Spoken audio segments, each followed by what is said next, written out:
지방간이 상당히 진행되었네요. 간 수치도 정상 범위를 벗어났고요. 당장 금주하지 않으면 간경화로 이어질 수 있습니다. 그럼 이 스트레스는 어떻게 풀어야 하지? 술 없는 저녁이 이렇게 공허할 줄이야. 건강을 해치지 않고 마시는 방법은 정말 없을까? 아버지가 매일 드시던 그 한 잔이 혹시 답이 될 수 있을까? 오늘은 제가 직접 경험하고 연구한 놀라운 막걸리의 건강 비밀을 공개합니다. 올바른 막걸리 선택법부터 효과를 10배 높이는 황금 조합까지 이 영상을 끝까지 시청하시면 여러분의 건강한 노후의 놀라운 변화들을 경험하실 수 있습니다. 단 한 번의 시청으로 평생 써먹을 수 있는 건강한 음주의 모든 비밀을 알려드립니다. 지금 바로 시작합니다.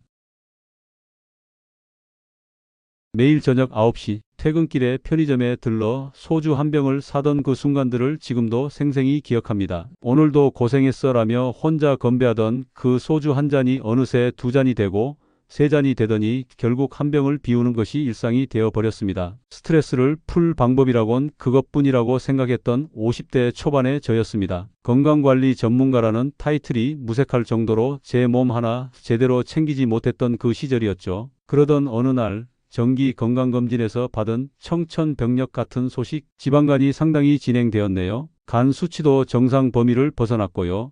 30년간 영양학을 전공하고 건강관리사 자격증을 취득해 수많은 사람들의 건강을 돌봐왔던 제가 정작 제 간은 망가뜨리고 있었던 것입니다. 의사는 단호했습니다. 당장 금주하지 않으면 간경화로 이어질 수 있습니다. 그날 밤 집에 돌아와서 냉장고에 있던 소주병을 바라보며 한참을 서 있었습니다. 끊어야 한다는 건 알겠는데 그럼 이 스트레스는 어떻게 풀어야 하지? 술을 끊고 나니 저녁 시간이 공허했습니다. 밥을 먹어도 뭔가 허전하고 하루를 마무리하는 그 작은 의식 같았던 시간이 사라지니 삶 자체가 밋밋해져 버렸습니다. 몇 달 동안 술을 완전히 끊고 몸은 조금씩 나아졌지만 마음은 점점 더 쓸쓸해졌어요. 퇴근 후 집에 돌아와도 뭔가 허전하고 동료들과의 회식 자리에서도 물만 마시니 어색하더군요. 술을 끊고 나니 삶의 즐거움도 함께 끊는 것 같았습니다. 그래서 저는 고민했습니다. 건강을 해치지 않고 마시는 방법은 정말 없을까요? 바로 그때 문득 떠오른 것이 제 아버지였습니다. 아버지는 평생 농사를 지으시며 매일 저녁 식사 때 막걸리 한 잔을 드셨어요.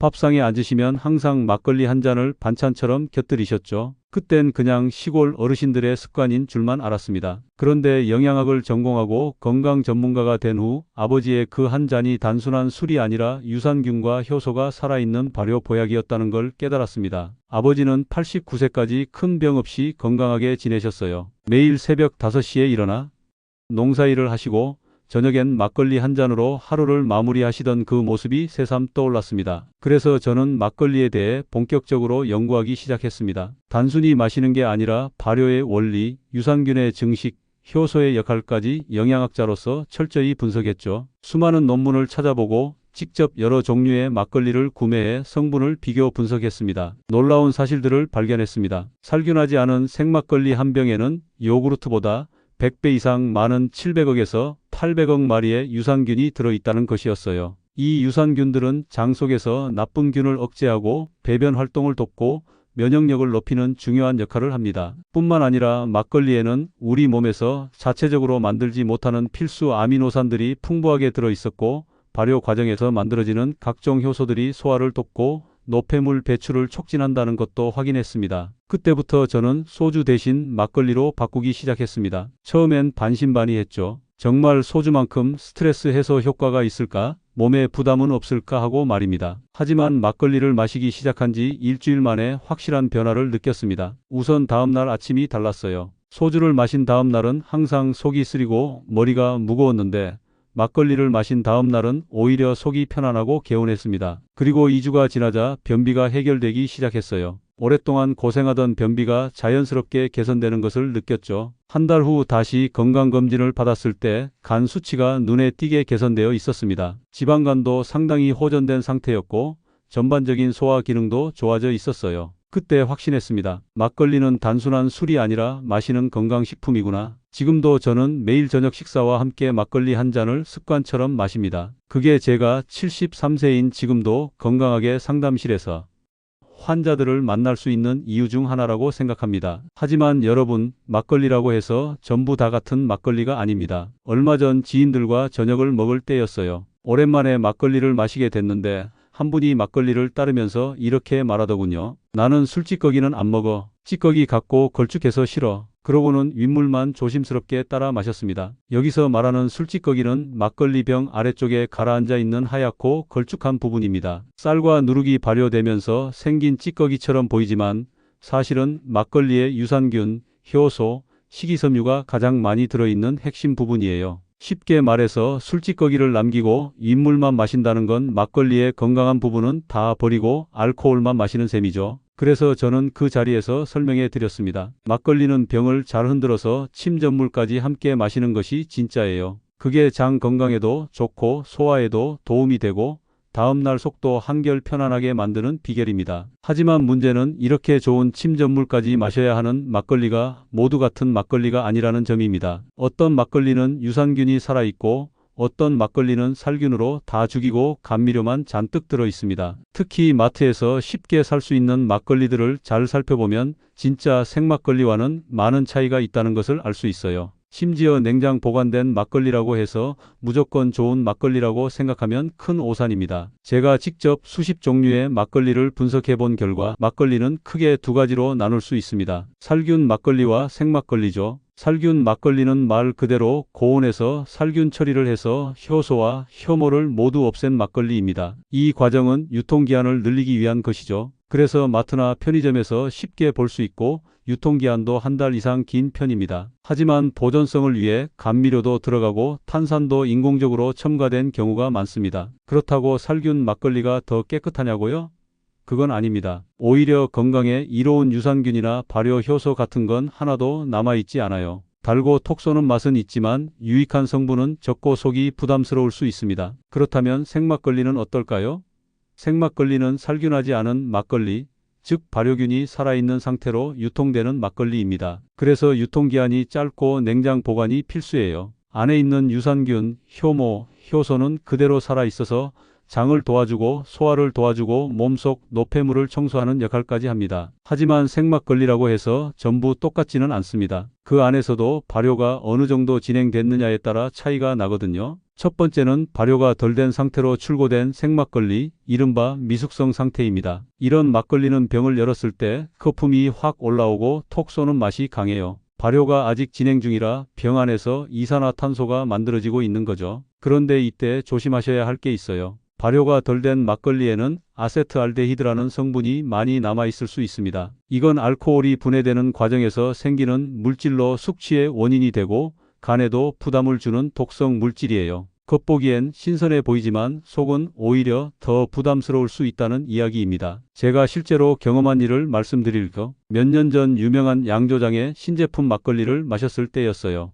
포장지에는 100% 생막걸리라고 큼지막하게 써 있었고 냉장고에서 꺼낸 따끈따끈한 제품이었죠. 병을 열자마자 거품이 펑펑 올라왔고 마치 샴페인 같았어요. 처음엔 이거야말로 살아있는 막걸리구나 하고 생각했습니다. 그런데 마시고 나서 놀랐어요. 평소보다 훨씬 빨리 취하더군요. 그리고 다음날 아침 오랫동안 경험하지 못했던 심한 숙취에 시달렸습니다. 머리는 찌끈거리고 속은 메스꺼웠어요. 이상하다 싶어서 그 막걸리의 성분을 자세히 분석해 봤더니 아세트알데히드 함량이 일반 막걸리보다 3배나 높았던 겁니다.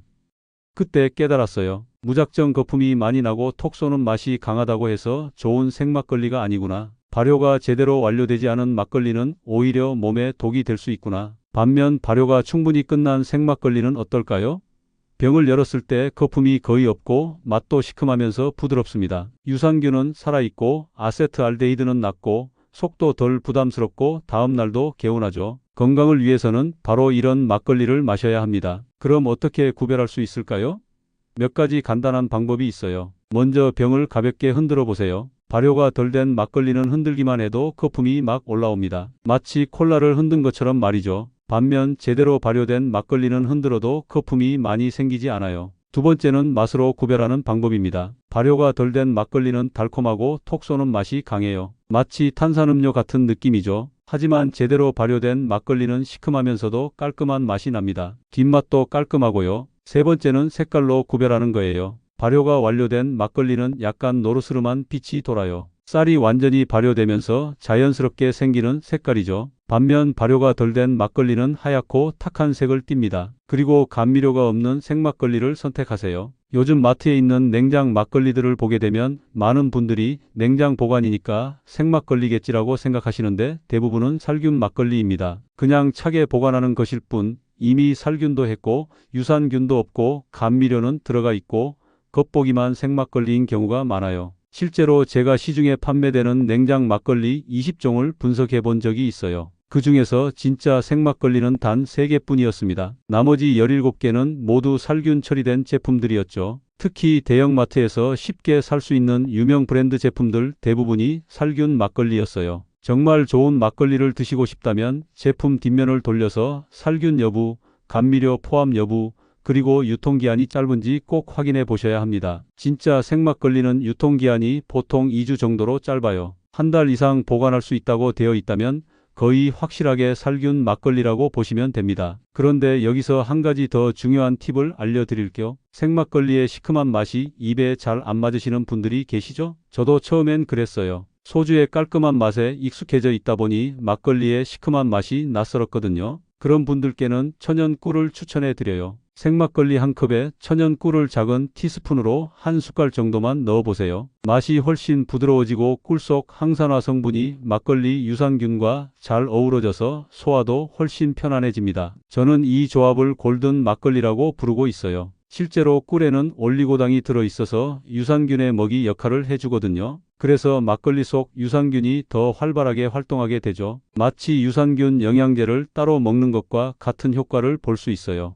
반대로 사이다를 타서 드시는 분들도 계신데 그건 절대 추천드리지 않습니다. 사이다 속 인공 당분과 각종 첨가물이 막걸리 속 발효균의 작용을 방해하고 속을 더부룩하게 만들 수 있기 때문이에요. 게다가 사이다의 강한 탄산이 위벽을 자극해서 위염을 유발할 수도 있고요. 제가 상담했던 환자 중에 이런 분이 계셨어요. 65세 박모 씨였는데 평소 막걸리를 즐겨 드시는 분이었어요. 그런데 항상 사이다와 반반씩 섞어서 드셨대요. 그분 말로는 그래야 톡 쏘고 시원해서 좋다는 거였죠. 그런데 어느 날부터 속이 계속 더부룩하고 체한 것 같은 느낌이 든다고 상담을 받으러 오셨어요. 자세히 들어보니 막걸리에 사이다를 타서 드시는 습관 때문이었던 거예요. 사이다의 인공 감미료와 방부제가 장내 유익균을 죽이고 있었던 겁니다. 그래서 꿀로 바꿔보시라고 권했더니 일주일 만에 속이 편해졌다고 하시더군요. 그리고 한 달 후엔 변비까지 해결됐다고 연락이 왔어요. 한 잔을 마시더라도 무엇을 마시는지, 어떻게 마시는지를 아는 것, 그게 건강한 음주의 시작입니다. 막걸리를 그냥 술이라고 생각하신다면 오늘부턴 조금 다르게 보셔야 할지도 모릅니다. 막걸리 한 잔 안에는 몸을 살리는 발효 성분이 꽤 많이 들어있거든요. 먼저 유산균입니다. 살균하지 않은 생막걸리 한 병에는 요구르트보다 많게는 100배 이상, 무려 700억에서 800억 마리의 유산균이 들어있어요. 이게 얼마나 많은 양인지 아세요? 시중에 파는 유산균 음료 10병을 한꺼번에 마시는 것과 같은 양입니다. 이 유산균들은 장 속에서 나쁜 세균을 억제하고 배변 활동을 돕고 면역력을 높이는 데 중요한 역할을 해요. 특히 변비나 장 트러블이 있는 어르신들께는 정말 큰 도움이 되죠. 제가 상담했던 한 할머니는 30년 넘게 변비로 고생하셨는데 막걸리를 꾸준히 드신 후 2주 만에 개선되셨어요. 두 번째는 효소와 효모입니다. 막걸리가 발효되는 과정에서 자연스럽게 만들어지는 성분인데요. 이 효소들은 우리 몸속 노폐물 배출을 도와주고 대사 기능과 소화 작용을 활발하게 해줍니다. 쉽게 말씀드리면 몸 안에 묵은 때를 닦아주는 청소부 같은 역할을 한다고 보시면 돼요. 세 번째는 아미노산입니다. 특히 우리 몸에서 자체적으로 만들지 못하는 메티오닌, 발린, 이소류신 같은 필수 아미노산이 막걸리 속에 풍부해요. 이 성분들은 근육 유지, 면역력 향상, 세포 회복에 꼭 필요한 영양소들이죠. 나이 들수록 조금만 아파도 회복이 더딘 이유 중 하나가 바로 이런 아미노산이 부족해지기 때문입니다. 뿐만 아니라 막걸리에는 비타민 B군, 식이섬유, 젖산균도 들어있어 피로 회복, 피부 개선, 장 건강까지도 도와줄 수 있어요. 저는 그래서 막걸리를 단순한 술이 아니라 마시는 발효 건강식품이라고 부르고 싶습니다. 하지만 아무리 몸에 좋은 성분이 들어있어도 함께 먹는 음식이 잘못되면 그 효과가 반감될 수 있어요. 대표적인 예가 바로 파전입니다. 막걸리엔 파전이지 하시는 분들 많죠? 저도 그 궁합의 맛을 이해합니다. 그런데 파전은 기름기가 많고 나트륨 함량도 높고 밀가루 반죽으로 소화에도 부담을 줄 수 있어요. 막걸리 한두 잔은 몸에 이롭지만 파전까지 곁들여서 양껏 드시게 되면 속이 더부룩해지고 막걸리의 유산균이나 효소 작용도 약해질 수 있습니다. 그래서 저는 막걸리를 마실 때 파전은 한두 조각 정도로만 즐기시고 대신 두부, 나물 반찬 같이 담백하고 소화 잘 되는 안주를 곁들이시는 걸 추천드려요. 그게 막걸리의 좋은 성분을 제대로 몸에 흡수시키는 방법입니다. 이제부터가 정말 중요한 이야기예요. 막걸리 매일 똑같이 드시지는 않겠죠? 저는 기분과 건강 상태에 따라 약처럼 조절해서 마십니다. 지금부터 막걸리 맛도 살리고 효과도 높이는 저만의 비밀 조합 4가지를 알려드릴게요. 맛도 좋고 건강 효과도 더해지는 조합들입니다. 첫 번째, 꿀 막걸리입니다. 생막걸리 한 컵에 천연 꿀을 작은 티스푼으로 한 숟갈 정도 넣어 잘 저어 드시면 돼요. 맛이 부드러워지고 꿀의 항산화 성분과 면역 강화 효과가 더해지죠. 특히 위가 약하신 분들, 막걸리 특유의 시큼한 맛이 부담스러우신 분들께 추천드립니다. 제가 이 조합을 처음 시도한 건 우연이었어요. 어느 날 막걸리를 마시는데 너무 시큼해서 집에 있던 꿀을 조금 넣어봤거든요. 그런데 맛이 정말 좋아지더라고요. 그리고 며칠 계속 마셔보니 속도 더 편하고 다음날 아침에 일어나기도 훨씬 수월했어요. 나중에 알아보니 꿀 속에 있는 올리고당이 유산균의 먹이가 되어서 막걸리 속 유산균을 더 활발하게 만들어준다는 거예요. 마치 유산균 영양제를 따로 먹는 것과 같은 효과를 볼 수 있는 거죠. 두 번째, 생강 막걸리입니다. 막걸리에 생강즙을 아주 소량 두세 방울 정도만 넣어 드셔보세요. 몸이 으슬으슬하거나 소화가 안 되는 날 생강의 항염, 항바이러스 작용 덕분에 속이 훨씬 편안해집니다. 특히 겨울철이나 면역력이 약해질 때 즐겨 마시는 방식이에요. 저희 아버지가 감기 기운이 있을 때마다 이렇게 드셨어요. 감기약보다 낫다고 하시면서 말이죠. 실제로 생강은 몸을 따뜻하게 해주고 혈액순환을 도와주거든요. 막걸리와 만나면 그 효과가 더욱 좋아져요. 세 번째, 계피 막걸리입니다. 막걸리에 계피 가루를 아주 소량 한 꼬집 정도 넣어서 저어 드시면 돼요. 계피는 혈당 조절과 항산화 효과가 있는 향신료로 당뇨 걱정 있으신 분들께 권해드리는 방식이에요. 계피 특유의 향이 막걸리 냄새도 잡아줘서 평소 막걸리 냄새가 싫다고 하시는 분들도 편하게 드실 수 있어요. 네 번째, 생과일 막걸리입니다. 복숭아, 배, 키위 같은 제철 과일을 얇게 썰어서 막걸리에 넣고 10분 정도 두시면 과일의 단맛과 향이 배어들어요. 과일 속에 비타민과 효소가 더해져 술이라기보단 마치 건강음료 같은 느낌이 들기도 하죠. 저는 여름엔 배, 겨울엔 귤이나 사과를 넣기도 해요. 단맛이 자연스럽고 과일 안주 없이도 한 번에 해결됩니다. 손자들이 놀러 왔을 때 이렇게 만들어 드리면 할아버지, 이게 정말 술이에요? 라고 신기해 하더라고요. 막걸리에 대해 이렇게 긴 이야기를 드렸지만 결국 핵심은 하나입니다. 술은 약처럼 제대로 마셔야 한다는 것이죠. 막걸리가 정말 도움이 되는 걸까요? 그렇다면 제가 만난 환자 한 분의 이야기를 들려드리겠습니다. 74세 김기태 씨가 처음 상담실에 오셨을 땐 통풍 때문에 발을 절뚝이며 걸어 들어오셨어요. 자주 술자리가 있었고 그때마다 맥주에 소주까지 함께 드셨대요. 그러다 며칠씩 발이 붓고 통증이 심해져 밤잠을 설치셨죠. 상담실에서 저는 조심스럽게 제안드렸습니다. 술을 완전히 끊기 어렵다면 차라리 맥주 대신 생막걸리 한두 잔으로 바꿔보시는 게 어떨까요? 식사와 함께 드시고 술찌꺼기까지 잘 흔들어서 드시면 훨씬 부담이 덜할 수 있습니다. 김기태 씨는 잠시 웃더니 평생 먹어온 습관을 바꿀 수 있을까요?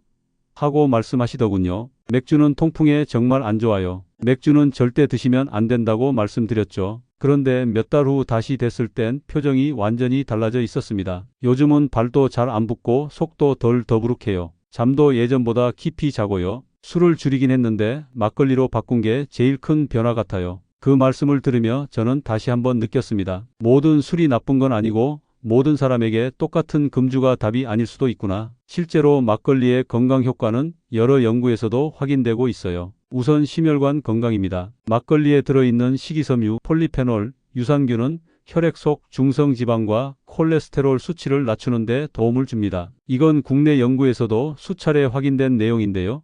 막걸리를 일정 기간 마신 실험군에서 혈중 지질 농도가 감소하고 혈관 탄력 지표가 개선된 결과가 보고된 바 있어요. 그 다음은 면역력입니다. 막걸리의 유산균은 장내 환경을 개선해주고 장 건강이 바로 면역력과 연결되어 있다는 건 이미 잘 알려져 있죠. 아침마다 속이 더부룩하거나 감기에 자주 걸리시는 분들, 막걸리 한두 잔을 저녁에 편안하게 드시는 루틴을 만들어 보시는 것도 하나의 방법이 될 수 있습니다. 그리고 무엇보다 많은 분들이 궁금해하시는 부분, 바로 항암 효과입니다. 막걸리에 포함된 발효 유래 효소와 아미노산은 세포 손상을 억제하는 데 도움을 줍니다. 특히 간암, 유방암, 대장암 세포의 증식을 막는 효과는 국내 논문에서도 여러 차례 보고된 바 있어요. 물론 이건 막걸리가 암을 치료한다는 뜻은 아니지만 장기적으로 면역과 세포 대사를 건강하게 유지하는 데 도움을 줄 수 있는 보조적 음식 역할은 분명히 있습니다. 많은 분들이 이렇게 물어보세요. 선생님은 막걸리를 도대체 어떻게 드세요?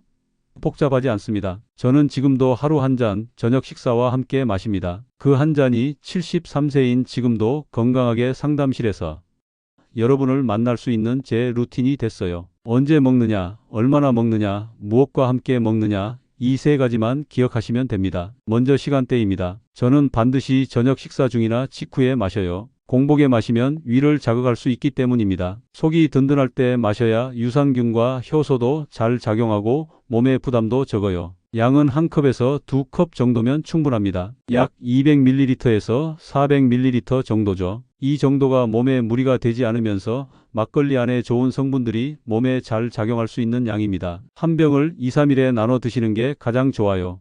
한 병을 나눠 드실 땐 흔들어서 찌꺼기까지 함께 드시는 게 핵심입니다. 그리고 무엇과 함께 먹느냐도 중요해요. 기름진 음식보다는 두부, 나물, 땅콩이나 호두 같은 견과류처럼 소화 잘 되는 음식과 함께 막걸리를 마시면 좋습니다. 이렇게 담백한 반찬들과 곁들이면 막걸리 속 유산균과 효소도 더 잘 작용하고 다음날 속도 한결 편안해져요. 이렇게 먹으면 막걸리가 술이 아니라 건강을 챙기는 한 끼가 됩니다. 그리고 막걸리는 마시는 것뿐 아니라 남은 술찌꺼기를 활용해 피부 관리에도 쓸 수 있어요. 저는 가끔 남은 술찌꺼기를 깨끗하게 건조해서 스크럽처럼 얼굴이나 손에 문질러 줍니다. 제 아내는 꾸준히 사용하다가 피부가 훨씬 좋아졌다는 얘기를 자주 듣더군요. 실제로 막걸리에는 피부결을 부드럽게 하고 각질을 정돈해주는 성분이 많아서 화장품 원료로도 쓰이고 있어요. 막걸리는 단순한 술이 아닙니다. 당신이 어떻게 마시느냐에 따라 약이 되기도 독이 되기도 해요. 오늘 이야기가 한 잔이 그리운 당신에게 또는 매일 술을 고민하는 누군가에게 조금은 위로가 되었길 바랍니다. 술을 끊느냐 마시느냐보다 어떻게 마시느냐, 그리고 무엇과 함께 마시느냐가 더 중요한 시대입니다. 지금 당장 시작해보세요. 내일을 기약하지 마시고 오늘 저녁부터 건강한 막걸리 한 잔으로 새로운 변화를 시작해보세요. 오늘 영상 혹시 주변에 꼭 들려주고 싶은 분이 떠오르셨나요? 그분께 이 영상을 공유해주세요. 당신의 손끝 하나가 누군가의 건강한 노후를 지켜줄 수 있습니다. 한 가지 주의하실 점은 오늘 말씀드린 내용은 일반적인 건강 정보 제공 목적이며 개인의 건강 상태나 복용 중인 약물에 따라 다를 수 있습니다. 특히 당뇨병, 고혈압, 간질환, 위장질환 등 기존 질병이 있으시거나 당뇨약, 혈압약, 간 관련 약물, 수면제 등을 복용 중이신 분은 반드시 담당의사와 상담 후 막걸리 섭취 여부를 결정하시기 바랍니다. 막걸리는 발효식품이지만 알코올이 포함된 주류이므로 약물과의 상호작용이나 기존 질환 악화 가능성을 의료진과 충분히 상의하신 후 드시기 바랍니다. 구독과 좋아요, 알림 설정은 모두 무료입니다. 막걸리에 대한 여러분의 경험이나 생각은 어떤가요? 혹시 직접 시도해 보신 분이 계시다면 댓글로 남겨주세요. 여러분의 소중한 경험담이 다른 분들에게도 큰 도움이 될 거예요. 감사합니다.